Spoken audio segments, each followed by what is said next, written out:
नमस्कार. सध्या IPL 2026चा सुरू आहे ना, तर तुम्ही IPL पाहत असालच असे समजून आपण सर्वोत्कृष्ट फलंदाज आणि सर्वोत्कृष्ट गोलंदाज नेमके कोण आहेत आणि ऑरेंज कॅप कोणाच्या डोक्यावरती आहे आणि पर्पल कॅपचा मानकरी सध्या कोण आहे याची इत्थंभूत माहिती देणारा व्हिडिओ आपल्या यूट्यूब चॅनलवरती आपण प्रसारित केलेला आहे.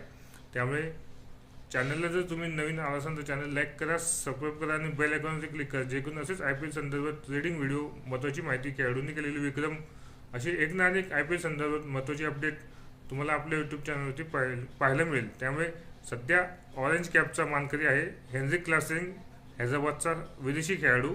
11 सामने 494 धावा त्याच्या नावावरती आहेत. आणि पर्पल कॅपचा मानकरी आहे भुवनेश्वर कुमार, रॉयल चॅलेंजर्स बेंगळूर संघाचा वेगवान गोलंदाज.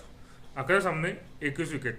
अशा रीतीने आज आपण सर्वोत्कृष्ट फलंदाजामधील टॉपला जो फलंदाज आहे म्हणजे ऑरेंज कॅप कोणाकडे आहे आणि पर्पल कॅप कोणाकडे आहे हे जाणून घेतले. चॅनलला नवीन असेल तर चॅनल लाईक करा आणि सबस्क्राईब करा. धन्यवाद.